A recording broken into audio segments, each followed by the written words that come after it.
ಪ್ರೀತಿಯ ಸ್ನೇಹಿತರೆ, SN ಅಕಾಡೆಮಿಗೆ ನಿಮಗೆಲ್ಲರಿಗೂ ಸ್ವಾಗತ. ಡೈಲಿ ಕರೆಂಟ್ ಅಫೇರ್ಸ್ ಮತ್ತು GK ಡಿಸ್ಕಷನ್ ಇರುತ್ತೆ ಸ್ನೇಹಿತರೆ. ನಿಮ್ಮ ಸ್ನೇಹಿತರಿಗೂ ಶೇರ್ ಮಾಡಿ, ಲೈಕ್ ಮಾಡಿ, ಸಬ್ಸ್ಕ್ರೈಬ್ ಮಾಡಿ ಸ್ನೇಹಿತರೆ. ಇವತ್ತಿನ ದಿನನಿತ್ಯದ ಪ್ರಚಲಿತ ಘಟನೆ ನೋಡೋಣ ಬನ್ನಿ ಸ್ನೇಹಿತರೆ.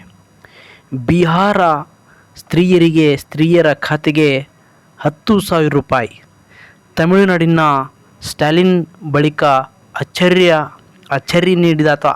ನೀಡಿದ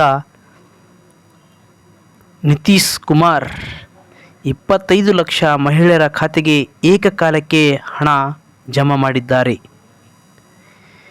ಬಿಹಾರದಲ್ಲಿ ಮುಖ್ಯಮಂತ್ರಿ ಮಹಿಳಾ ರೋಜ್ಗಾರ್ ಯೋಜನೆ ಅಡಿಯಲ್ಲಿ ಅಲ್ಲಿನ ಸರ್ಕಾರ 25 ಲಕ್ಷ ಮಹಿಳೆಯರ ಖಾತೆಗೆ ತಲಾ 10,000 ಸಂದಾಯ ಮಾಡಲಾಗಿದೆ. ಮಹಿಳೆಯರನ್ನು ಸಬಲೀಕರಣಗೊಳಿಸಲು ಉದ್ಯೋಗ ಕೈಗೊಳ್ಳಲು ನೆರವಾಗುವಂತೆ ಈ ಹಣವನ್ನು ನೀಡಲಾಗುತ್ತದೆ. ಒಟ್ಟು 25,000 ಕೋಟಿ ರೂಪಾಯಿಗಳನ್ನು ನೇರ ವರ್ಗಾವಣೆ ಮೂಲಕ ಅವರ ಖಾತೆಗಳಿಗೆ ಸಂದಾಯ ಮಾಡಲಾಗಿದೆ. ನೋಡಿ ಸ್ನೇಹಿತರೆ, ಇದು ಎಕ್ಸಾಮ್ ದೃಷ್ಟಿಯಿಂದ ಬಹಳ ಇಂಪಾರ್ಟೆಂಟ್ ಆಗಿರುವ ಕ್ವಶನ್ ಆಗಿರುತ್ತದೆ. ಯಾಕಂದರೆ ಇತರ ರಾಜ್ಯಗಳಿಗೆ ಸಹ ಈ ರೀತಿ ಯೋಜನೆಗಳನ್ನು ನೀವು ನೋಡಬಹುದು. ಕರ್ನಾಟಕದಲ್ಲಿ ಗೃಹಲಕ್ಷ್ಮಿ ಯೋಜನೆ, ತಮಿಳುನಾಡಿನಲ್ಲಿ ಉರುಮೈ ತೊಗೈ ಯೋಜನೆ, ಮಹಾರಾಷ್ಟ್ರದಲ್ಲಿ ಲಾಡ್ಲಿ ಬಹನ್ ಯೋಜನೆ, ಜಾರ್ಖಂಡ್ನಲ್ಲಿ ಮೈಯಾ ಸಮನ್ ಯೋಜನೆ, ರಾಜಸ್ಥಾನದಲ್ಲಿ ರಾಜ್ಯಶ್ರೀ ಯೋಜನೆ, ದೆಹಲಿಯಲ್ಲಿ ಮಹಿಳಾ ಸಮೃದ್ಧಿ ಯೋಜನೆ, ಮಧ್ಯಪ್ರದೇಶದಲ್ಲಿ ಲಾಡ್ಲಿ ಬೆಹಾನ್ ಯೋಜನೆ. ಹಲವಾರು ರಾಜ್ಯಗಳು ಈ ರೀತಿ ಯೋಜನೆಗಳು ಕಾಣಬಹುದು ಸ್ನೇಹಿತರೆ. ಇಲ್ಲಿ ಕರ್ನಾಟಕದಲ್ಲಿ ಗೃಹಲಕ್ಷ್ಮಿ ಯೋಜನೆಯಲ್ಲಿ ಪ್ರತಿ ತಿಂಗಳು ಮಹಿಳೆಯರಿಗೆ ಎಷ್ಟು ಹಣ ಕೊಡ್ತಾರಪ್ಪ ಅಂದರೆ 2,000 ರೂಪಾಯಿ ಕೊಡ್ತಾರೆ ಸ್ನೇಹಿತರೆ. ಅದೇ ರೀತಿ ತಮಿಳುನಾಡಿನಲ್ಲಿ ಉರಿಮೈ ತೊಗಾಯಿ ಎಂಬ ಯೋಜನೆ ಅಡಿಯಲ್ಲಿ 5,000 ರೂಪಾಯಿ ಕೊಡ್ತಾರೆ ಸ್ನೇಹಿತರೆ. ಅದೇ ರೀತಿ ಮಹಾರಾಷ್ಟ್ರದಲ್ಲಿ ಲಾಡ್ಲಿ ಬಹೀನಾ ಎಂಬ ಯೋಜನೆ ಅಡಿಯಲ್ಲಿ 5,000 ರೂಪಾಯಿ ಇಲ್ಲಿನ ಸರ್ಕಾರ ಪ್ರತಿ ತಿಂಗಳು ನೀಡುತ್ತದೆ. ಅದೇ ರೀತಿ ಜಾರ್ಖಂಡ್ನಲ್ಲಿ ಮೈಯಾ ಸಮನ್ ಯೋಜನೆಯಲ್ಲಿ 2,500 ರೂಪಾಯಿ. ಅದೇ ರೀತಿ ರಾಜಸ್ಥಾನದಲ್ಲಿ ರಾಜ್ಯಶ್ರೀ ಎಂಬ ಯೋಜನೆಯಲ್ಲಿ 6 ಕಂತಿನಲ್ಲಿ 50,000 ರೂಪಾಯಿ ನೀಡುತ್ತದೆ ಸ್ನೇಹಿತರೆ. ನೀವು ನೋಡ್ತಾ ಇದ್ದರೆ ಇದು ನೋಡಿದ್ರೆ ಆಶ್ಚರ್ಯವಾಗಿ ಕಾಣುತ್ತೆ. ಕೇವಲ ಕರ್ನಾಟಕದಲ್ಲಿ ಕಂಡುಬರುವ ಯೋಜನೆ ಅಲ್ಲ, ಹಲವಾರು ರಾಜ್ಯಗಳಲ್ಲಿ ಈ ಥರದ ಯೋಜನೆಗಳು ಕಾಣಬಹುದು. ಅದೇ ರೀತಿ ಕೇಂದ್ರಾಡಳಿತ ಪ್ರದೇಶದ ಮತ್ತು ದೇಶದ ರಾಷ್ಟ್ರೀಯ ರಾಜಧಾನಿಯಾದ ದೆಹಲಿಯಲ್ಲಿ ಸಹ ನೀವು ಯೋಜನೆ ಕಾಣಬಹುದು. ಅಲ್ಲಿನ ಯೋಜನೆ ಹೆಸರೆಂದರೆ ಮಹಿಳಾ ಸಮೃದ್ಧಿ ಯೋಜನೆ ಅಡಿಯಲ್ಲಿ 2,500 ರೂಪಾಯಿ ಅಲ್ಲಿನ ದೆಹಲಿ ಸರ್ಕಾರ ನೀಡುತ್ತದೆ ಸ್ನೇಹಿತರೆ. ಅದೇ ರೀತಿ ಮಧ್ಯಪ್ರದೇಶದ ಲಾಡ್ಲಿ ಬೆಹಾನ್ ಅಥವಾ ಎಂಬ ಯೋಜನೆ ಅಡಿಯಲ್ಲಿ 1,250 ರೂಪಾಯಿ ಅಲ್ಲಿನ ಮಧ್ಯಪ್ರದೇಶ ಸರ್ಕಾರ ನೀಡುತ್ತದೆ. ನೋಡಿ ಸ್ನೇಹಿತರೆ, ಈ ಥರದ ಯಾವ ರೀತಿ ಕ್ವಶನ್ ಕೇಳ್ಬೋದಪ್ಪ ಅಂದರೆ ಹೊಂದಿಸಿ ಬರೀರಿ ಕೊಡ್ತಾರ, ಹೊಂದಿಸಿ ಬರೀ ಅಥವಾ ಈ ಕೆಳಗಿನ ಯಾವ ಯೋಜನೆ ಮತ್ತು ಯಾವ ರಾಜ್ಯದೊಂದಿಗೆ ಹೊಂದಿಕೆ ಆಗಲ್ಲ ಅಂತ ಕೇಳ್ಬೋದು ಸ್ನೇಹಿತರೆ. ನೇರವಾಗಿ ನೆಕ್ಸ್ಟ್ ಕ್ವಶನ್ ಹೋಗೋಣ. ಆಂಥ್ರೋಪಿಕ್ ಬೆಂಗಳೂರು ಕಚೇರಿ ಹೆಸರು ಅಂದರೆ ಇತ್ತೀಚೆಗೆ ಸದ್ದು ಮಾಡುತ್ತಿರುವ ಇತ್ತೀಚಿನ ದಿನಗಳಲ್ಲಿ ಆರ್ಟಿಫಿಷಿಯಲ್ ಇಂಟೆಲಿಜೆನ್ಸಿ ಅಂತ ಹೇಳಬಹುದು ಸ್ನೇಹಿತರೆ. ಈಗಿನ ಯುಗದಲ್ಲಿ ಆರ್ಟಿಫಿಷಿಯಲ್ ಇಂಟೆಲಿಜೆನ್ಸಿ ಬಹಳ ಸದ್ದು ಮಾಡ್ತಿದೆ. ಇದರ ಒಂದು ಕೇಂದ್ರ ಕಚೇರಿ ನಿಮ್ಮೆಲ್ಲರ ಹೈಟೆಕ್ ಸಿಟಿ, ಸಿಲಿಕಾನ್ ಸಿಟಿ ಎಂದೇ ಪ್ರಸಿದ್ಧಿ ಪಡೆದ ಬೆಂಗಳೂರು ಸ್ನೇಹಿತರೆ. ಬೆಂಗಳೂರಿನಲ್ಲಿ ಈ ತನ್ನ ಕಚೇರಿಯನ್ನು ತೆರೆಯಲಿದೆ. ನೋಡಿ ಸ್ನೇಹಿತರೆ, ಇಡೀ ದೇಶದಲ್ಲಿ ಮೊದಲ ಬಾರಿಗೆ ಎಲ್ಲಿ ಒಂದು ಆಂಥ್ರೋಪಿಕ್ ಬೆಂಗಳೂರಿನಲ್ಲಿ ಅಂದರೆ ಬೆಂಗಳೂರು ತನ್ನ ಕೇಂದ್ರ ಕಚೇರಿಯನ್ನು ತೆರೆಯಲಿದೆ. ಇಲ್ಲಿ ವೆನೆಜುವೆಲಾದ ಅಧ್ಯಕ್ಷ ನಿಕೋಲಸ್ ಮಂಡರೋ ಅಪಹರಣ ಪ್ರಕರಣದಲ್ಲಿ ದೊಡ್ಡ ಮಟ್ಟದಲ್ಲಿ ಸದ್ದು ಮಾಡುತ್ತಿರುವ ಕೃತಕ ಬುದ್ಧಿಮತ್ತೆ AI ಕಂಪನಿ ಆಂಥ್ರೋಪಿಕ್ ಭಾರತದಲ್ಲಿ ಮೊದಲ ಬಾರಿಗೆ ಎಲ್ಲಪ್ಪ ಅಂದರು ತನ್ನ ಬೆಂಗಳೂರಿನಲ್ಲಿ ತನ್ನ ಕೇಂದ್ರ ಕಚೇರಿಯನ್ನು ಪ್ರಾರಂಭ ಮಾಡಲಿದೆ ಸ್ನೇಹಿತರೆ.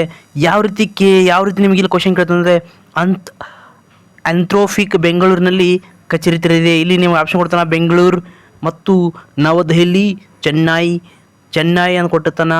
ಅದೇ ರೀತಿ ಮಹಾರಾಷ್ಟ್ರನ ಕೊಟ್ಟಿರ್ತಾರೆ, ಅದೇ ರೀತಿ ಬಿಹಾರನ ಕೊಟ್ಟಿರ್ತಾರೆ. ಇಲ್ಲಿ ಸರಿಯಾದ ಅನಿಸ್ತಾರ ನಿಮ್ಮೆಲ್ಲರ ಹೆಮ್ಮೆಯ ಬೆಂಗಳೂರು, ಇದು ಸರಿಯಾಗಿರುತ್ತೆ ಸ್ನೇಹಿತರೆ. Next question. ಹೆಲಿಕಾಪ್ಟರ್ ಜೋಡಣೆ ಕಾರ್ಖಾನೆಗೆ ಚಾಲನೆ.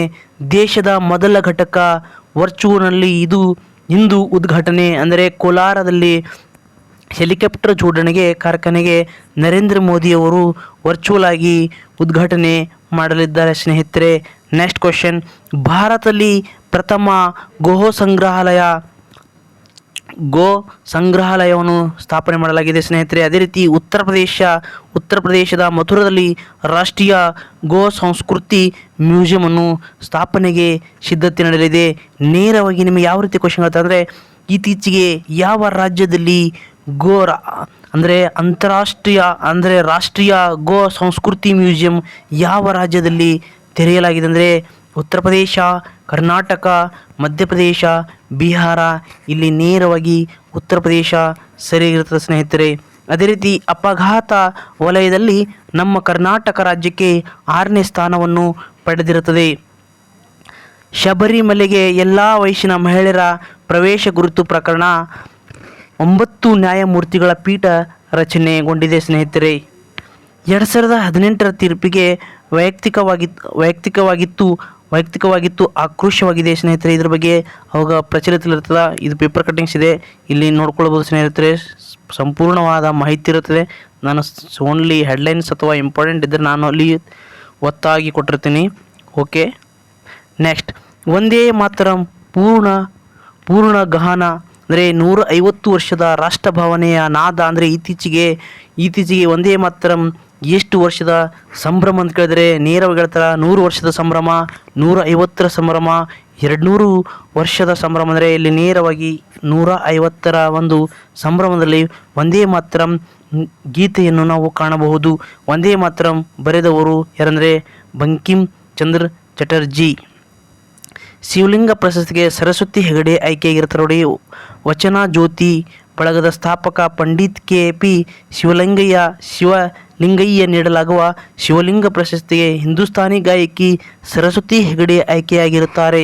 ಪ್ರಶಸ್ತಿಯ 10,000 ರೂಪಾಯಿ ನಗದು ಮತ್ತು ಫಲಕಗಳನ್ನು ಒಳಗೊಂಡಿದೆ. ಇಲ್ಲಿ ಇಂಪಾರ್ಟೆಂಟ್ ಅಂದರೆ ಶಿವಲಿಂಗ ಪ್ರಶಸ್ತಿಗೆ ಸರಸ್ವತಿ ಹೆಗಡೆ ಆಯ್ಕೆಯಾಗಿದ್ದರೆ ಇದು ಸಹ ಇಂಪಾರ್ಟೆಂಟ್ ಆಗಿರುತ್ತೆ. AI-ನಿಂದ ಭಾರತದಲ್ಲಿ 5ನೇ ಕೈಗಾರಿಕಾ ಕ್ರಾಂತಿ. ನಿಮಗೆ ಯಾವ ರೀತಿ ಕ್ವಶನ್ ಹೇಳ್ತಂದರೆ AI-ನಿಂದ ಭಾರತದಲ್ಲಿ ಎಷ್ಟನೇ ಕೈಗಾರಿಕಾ ಕ್ರಾಂತಿ ನಡೆಯಲಿದೆ? 5ನೇ ಕೈಗಾರಿಕಾ ಕ್ರಾಂತಿ, 6ನೇ ಕೈಗಾರಿಕಾ ಕ್ರಾಂತಿ, 7ನೇ ಕೈಗಾರಿಕಾ ಕ್ರಾಂತಿ, 8ನೇ ಕೈಗಾರಿಕಾ ಕ್ರಾಂತಿ. ಇಲ್ಲಿ ನೇರವಾಗಿ 5ನೇ ಕೈಗಾರಿಕಾ ಕ್ರಾಂತಿ ಅಂತ ನೀವು ಆನ್ಸರ್ ಮಾಡಬೇಕು. ಮೊದಲ ಕೃತಕ ಬುದ್ಧಿಮತ್ತೆ ಶೃಂಗದಲ್ಲಿ ಸಚಿವ ಅಶ್ವಿನಿ ವೈಷ್ಣವ್ ಮೋದಿ ಚಾಲನೆ. ಜಾಗತಿಕ ಟೆಕ್ ದಿಗ್ಗಜರು ಇದರಲ್ಲಿ ಭಾಗಿಯಾಗಿದ್ದಾರೆ. ಸ್ನೇಹಿತರೆ, ಇಲ್ಲಿ ಪೇಪರ್ಸ್ ಕಟ್ಟಿಂಗ್ ಕೊಟ್ಟಿದ್ದೀನಿ. ಅದಕ್ಕೆ ಮತ್ತು ದಿನನಿತ್ಯದ ಪೇಪರ್ಗಳನ್ನು ನೀವು ದಿನನಿತ್ಯದಲ್ಲಿ ಓದಿದರೆ ಇಲ್ಲಿ ಜಸ್ಟ್ ನಾನು ಒಂದು ವಾಯ್ಸ್ ಮೂಲಕ ನಿಮಗೆ ಮಾಹಿತಿ ನೀಡ್ತಿದ್ದೇನೆ. ಇದನ್ನು ನಿಮಗೆ ಒಂದು ಯಾವುದೇ ರೀತಿ ನಾವು ಹೇಳುವಾಗ ಎಲ್ಲೇ ಸ್ವಲ್ಪ ಉಚ್ಚಾರ ಮಾಡುವಾಗ ತಪ್ಪಾದರೆ ಅದನ್ನು ನೀವು ಒಂದು ಅಂಡರ್ಸ್ಟ್ಯಾಂಡ್ ಆಗಿ ತಿಳ್ಕೊಳ್ಳಿ, ಅದನ್ನು ನೀವು ಅರ್ಥ ಮಾಡಿಕೊಳ್ಳಿ ಸ್ನೇಹಿತರೆ. ನಾನು ನೆಕ್ಸ್ಟ್ ಕ್ವೆಶನ್ ಹೋಗ್ತಿದ್ದೀನಿ. AI ಡೀಪ್ ಟೆಕ್ ನಾವೀನ್ಯತೆಯಲ್ಲಿ ರಾಜ್ಯ ಮುಂಚೂಣಿಯಲ್ಲಿದೆ. ಅಂದರೆ ಸಚಿವ ಪ್ರಿಯಾಂಕ್ ಖರ್ಗೆ ಮಾಹಿತಿ ತಂತ್ರಜ್ಞಾನ ವೃದ್ಧಿಗೆ ಬ್ರಿಟನ್ ಸಚಿವರ ಜೊತೆ ಸಮಾಲೋಚನೆ. ಕರ್ನಾಟಕದಲ್ಲಿ ತಂತ್ರಜ್ಞಾನ ಮತ್ತು ಮಾಹಿತಿ ತಂತ್ರಜ್ಞಾನದ ಸಚಿವರು ಯಾರಂದರೆ ಪ್ರಿಯಾಂಕ ಖರ್ಗೆ ಅಂತ ನೆನಪಿನಲ್ಲಿಟ್ಟುಕೊಳ್ಳಿ ಸ್ನೇಹಿತರೆ. ನಗದು ಪಾವತಿ ಹಿಂದಿಕ್ಕಿದ UPI ಪಾಲು ಶೇಕಡ 57ಕ್ಕೆ. UPI ಅತ್ಯಂತ ಆಪ್ತ ಹಣ ಪಾವತಿ ವ್ಯವಸ್ಥೆ ವರದಿ. 2006ರಲ್ಲಿ ಜಾರಿಯಾದ UPI ಪಾವತಿ ಇದೀಗ ಭಾರತದಲ್ಲಿ ನಗದು ಪಾವತಿ ಪ್ರಮಾಣವನ್ನು ಮೀರಿದೆ. ಇಲ್ಲಿ ನೇರವಾಗಿ ನಿಮಗೆ ಯಾವ ರೀತಿ ಕ್ವಶನ್ ಹೇಳ್ತಾನೆ, UPI ಫುಲ್ ಫಾರ್ಮ್ ಏನು ಮತ್ತು UPI ಸ್ಥಾಪನೆ ಆಗಿದ್ದು ಯಾವ ವರ್ಷದಲ್ಲಿ ಅಂದರೆ ಇದು ಒಂದು 2006ರಲ್ಲಿ ನಿಮಗೆ ನೇರ ಕ್ವಶನ್ ಹೇಳ್ತಾನೆ. 2006 ಇಂಪಾರ್ಟೆಂಟ್ ಆಗಿರುತ್ತೆ ಸ್ನೇಹಿತರೆ. ಅದೇ ರೀತಿ ಕೇಂದ್ರ ಹಣಕಾಸು ಇಲಾಖೆ ವ್ಯಾಪ್ತಿಯ ಹಣಕಾಸು ಸೇವಾ ಇಲಾಖೆಯಿಂದ ದೇಶದ 15 ರಾಜ್ಯಗಳಲ್ಲಿ ಹಲವರನ್ನು ಸಮೀಕ್ಷೆ ಒಳಪಡಿಸಿ ಸಿದ್ಧವಾದ ವರದಿಯನ್ನು ದೆಹಲಿಯ ಕಾರ್ಯಕ್ರಮದಲ್ಲಿ ಬಿಡುಗಡೆ ಮಾಡಲಾಯಿತು. ಇಲ್ಲಿ ಏನು ಇಂಪಾರ್ಟೆಂಟ್ ಇಲ್ಲ ಸ್ನೇಹಿತರೆ, UPI ಅಂದರೆ ಏನು ಮತ್ತು ಇದು ಸ್ಥಾಪನೆ ಆಗಿದೆ ಯಾವಾಗ ಅಂತ ನೆನಪಿಟ್ಟರೆ ಸಾಕು ನಿಮ್ಮ ಎಕ್ಸಾಮ್ ದೃಷ್ಟಿಯಿಂದ. ರೂಪಾಯಿ 80,000 ಕೋಟಿ ಗ್ರೇಟ್ ನಿಕೋಬಾರ್ಗೆ NGT ಓಕೆ. ಇದು ಪ್ರಾಯೋಜಿತ ದುಸ್ಸಾಹಸ ಕಾಂಗ್ರೆಸ್ ಪಕ್ಷ ಅಂಡಮಾನ್ ನಿಕೋಬಾರ್ ದ್ವೀಪ ಸಮೂಹದ ದಕ್ಷಿಣದಲ್ಲಿರುವ ಗ್ರೇಟ್ ನಿಕೋಬಾರ್ ಐಲ್ಯಾಂಡ್ ಮೂಲಸೌಕರ್ಯಗಳನ್ನು ನಿರ್ಮಿಸುವ ಕೇಂದ್ರದ 80,000 ಕೋಟಿ ರೂಪಾಯಿ ಗಾತ್ರದ ಯೋಜನೆಗೆ ರಾಷ್ಟ್ರೀಯ ಹಸಿರು ನ್ಯಾಯಮಂಡಳಿ ಹಸಿರು ನಿಶಾನೆ ತೋರಿದೆ. ಇದು ಭಾಳ ಇಂಪಾರ್ಟೆಂಟು. ಅಂದರೆ NGT ಇದು ಸ್ಥಾಪನೆ ಆಗಿದ್ದು 2010ರಲ್ಲಿ ಸ್ನೇಹಿತರೆ. ಇದು ಭಾಳ ಇಂಪಾರ್ಟೆಂಟ್ ಆಗಿರ್ತದೆ. ಅಂದರೆ ಹಸಿರು ನ್ಯಾಯಮಂಡಳಿ ಸ್ಥಾಪನೆ ಆದ ವರ್ಷ ಅಂದರೆ 2010. ಹಿಮಾಚಲದಲ್ಲೂ 2 ನಿಮಿಷಕ್ಕೆ ಮುಗೀತು ಗವರ್ನರ್ ಭಾಷಣ. ಸರ್ಕಾರ ಬರೆದ ಭಾಷಣ ಕೆಲ ಭಾಗಕ್ಕೆ ಶುಕ್ಲ ಕೋಕ್. ಇಲ್ಲಿ ಯಾಕಪ್ಪ ಎಕ್ಸಾಮ್ ದೃಷ್ಟಿಯಿಂದ ಅಂದರೆ ಭಾರತದಲ್ಲಿ ಹಲವಾರು ರಾಜ್ಯಗಳಿಗೆ ರಾಷ್ಟ್ರಪತಿಗಳು ಏನು ಮಾಡ್ತಾರಪ್ಪ ಅಂದರೆ ಆಯಾ ರಾಜ್ಯಗಳಿಗೆ ರಾಜ್ಯಪಾಲರನ್ನು ನೇಮಕ ಮಾಡ್ತಾರೆ ಸ್ನೇಹಿತರೆ.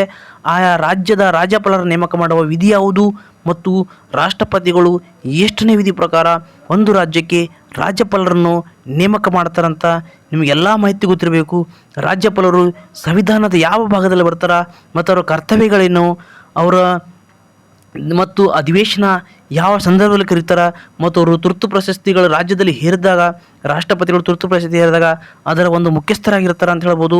ಅಂದರೆ ರಾಷ್ಟ್ರಪತಿಯ ಇಚ್ಛೆಯ ಮೇರೆಗೆ ಅವರು ಆ ತುರ್ತು ಪರಿಸ್ಥಿತಿ ಸಂದರ್ಭದಲ್ಲಿ ಆಡಳಿತವನ್ನು ನೋಡಿಕೊಳ್ಳುತ್ತಾರೆ. ಯಾರಪ್ಪ ಅಂದರೆ ಅಲ್ಲಿನ ರಾಜ್ಯದ ರಾಜ್ಯಪಾಲರು ಅಥವಾ ರಾಷ್ಟ್ರಪತಿಗಳು ನೇಮಿಸಿದ ವ್ಯಕ್ತಿಗಳು. ಅಂದರೆ ಆಲ್ಮೋಸ್ಟ್ ಅಲ್ಲಿ ಎಲ್ಲರಿರ್ತಾರೆ. ಯಾರಿರ್ತಾರೆ? ರಾಷ್ಟ್ರಪತಿಗಳ ಒಂದು ಮೇರೆಗೆ ರಾಜ್ಯಪಾಲರು ಇರ್ತಾರೆ ಅಂತ ಹೇಳಬಹುದು ಸ್ನೇಹಿತರೆ. ಈ ರಾಜ್ಯಪಾಲರ ಬಗ್ಗೆ ಯಾವ ರಾಜ್ಯದಲ್ಲಿ ಯಾರ್ಯಾರಿದ್ದಾರಂತೆ ನೀವು ಸಂಪೂರ್ಣವಾಗಿ ಒಂದು ಪಟ್ಟಿ ಮಾಡ್ಕೊಂಡು ನಿಮ್ಮ ಎಕ್ಸಾಮ್ ದೃಷ್ಟಿಯಿಂದ ಒಂದು ಇಂಪಾರ್ಟೆಂಟ್ ಆಗಿರುತ್ತೆ ಸ್ನೇಹಿತರೆ. ಯಾಕಂದರೆ ಇತ್ತೀಚಿನ ಬೆಳವಣಿಗೆ ನೋಡ್ಬೋದು. ಯಾಕಂದರೆ ದಿನನಿತ್ಯದಲ್ಲಿ ರಾಜಕೀಯ ಬೆಳವಣಿಗೆಯಿಂದ ರಾಜಕೀಯ ಬೆಳವಣಿಗೆಯಿಂದ ನಮ್ಮ ಎಕ್ಸಾಮ್ ದೃಷ್ಟಿಯಿಂದ ಯಾವ ಕ್ವಶನ್ ಬರ್ತದೆ ಅದು ಇಂಪಾರ್ಟೆಂಟ್ ಆಗಿರುತ್ತೆ ಸ್ನೇಹಿತರೆ. ನಾವು ಓಕೆ, ನೆಕ್ಸ್ಟ್ ಕ್ವಶನ್. ಭಾರತಕ್ಕೆ ವಿಸ್ತಾರದಿಂದ AI ರೈತ ಕ್ರಾಂತಿಯತ್ತ ಶಿವರಾಜ್ ಸಿಂಗ್ ಚೌಹಾಣರಿಂದ ಇಂದು ಚಾಲನೆ. ಸ್ನೇಹಿತರೆ ನಿಮಗೆಲ್ಲರಿಗೂ ಥ್ಯಾಂಕ್ ಯು. SN ಸ್ಟಡಿ ಅಕಾಡೆಮಿಗೆ ಲೈಕ್ ಮಾಡಿ, ಶೇರ್ ಮಾಡಿ, ಸಬ್ಸ್ಕ್ರೈಬ್ ಮಾಡಿ ಮತ್ತು ನಿಮ್ಮ ಸ್ನೇಹಿತರನ್ನು ಸಹ ಶೇರ್ ಮಾಡಿ ಸ್ನೇಹಿತರೆ. ಯಾಕಂದರೆ ನಾವು ಇನ್ನು ಮುಂದಿನ ದಿನಗಳಲ್ಲಿ ಹಲವಾರು GK ಕ್ಲಾಸ್ ಆಗಿರ್ಬೋದು, ಸಂವಿಧಾನ ಕ್ಲಾಸ್ ಆಗಿರ್ಬೋದು, ಇತಿಹಾಸ ಕ್ಲಾಸ್ ಆಗಿರ್ಬೋದು ನಮ್ಮ ಸ್ನೇಹಿತರ ಸಹ ಇದರಲ್ಲಿ ಈ ಒಂದು SN ಅಕಾಡೆಮಿಯಲ್ಲಿ ಪಾಲ್ಗೊಳ್ತಾರೆ ಸ್ನೇಹಿತರೆ. ನಿಮ್ಮ ಸ್ನೇಹಿತರನ್ನು ಶೇರ್ ಮಾಡಿ ಮತ್ತು ಸಬ್ಸ್ಕ್ರೈಬ್ ಮಾಡಿ. Thank you. ಎಲ್ಲರಿಗೂ ಒಳ್ಳೆಯದಾಗಲಿ ಅಂತ ಹೇಳುತ್ತಾ ಇಲ್ಲಿಗೆ ನನ್ನ ಕ್ಲಾಸ್ ಮುಗಿಸ್ತೇನೆ. ಜೈ ಹಿಂದ್, ಜೈ ಕರ್ನಾಟಕ.